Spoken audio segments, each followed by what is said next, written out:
mois déjà qu'ils sont arrivés de leur Côte d'Ivoire natale pour se faire opérer du cœur en Israël.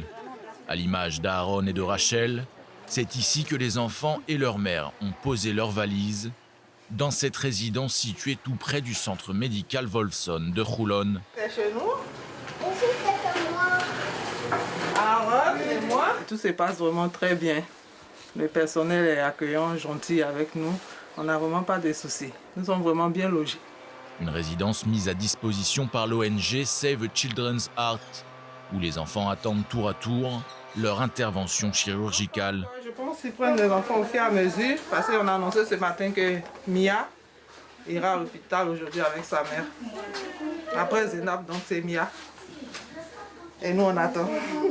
On attend notre tour. On dirait que c'est les derniers. Qui t'a dit? On ne sait pas.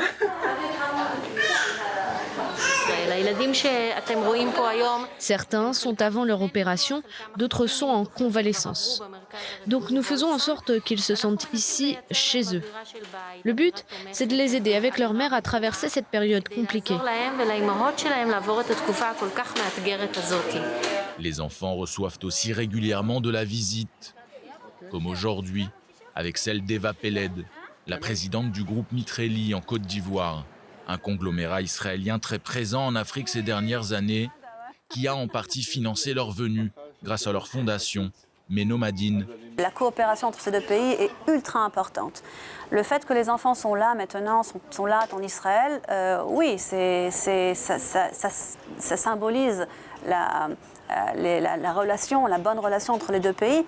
Le but est toujours de renforcer en fait les capacités de l'Institut de cardiologie d'Abidjan, qui pourra plus tard opérer les enfants eux-mêmes. Ils ont toutes les capacités, ils doivent un peu être formés.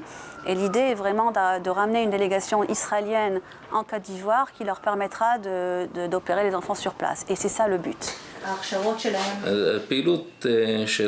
L'action de Save Children's Heart est le fait que les enfants soient donc soignés en Israël ou que du personnel médical de l'étranger est formé est uniquement possible grâce à des collaborations, notamment financières. C'est indispensable pour mener à bien ce genre de projet.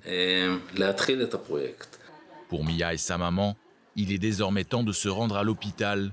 Après une nuit d'observation, la fillette de 3 ans se fera opérer dès demain matin. Là, on part à l'hôpital pour l'opération qu'on a attendue presque 3 années durant. Nous sommes très heureux, je ne fais que lui répéter. Tu seras définitivement guéri à partir de demain. Elle a l'air pressée, Mia. Elle est pressée comme moi. De leur côté, Loukman, Aaron et Prunelle et leur maman vont devoir encore se montrer un petit peu patients. Leur opération devrait être très prochainement programmée.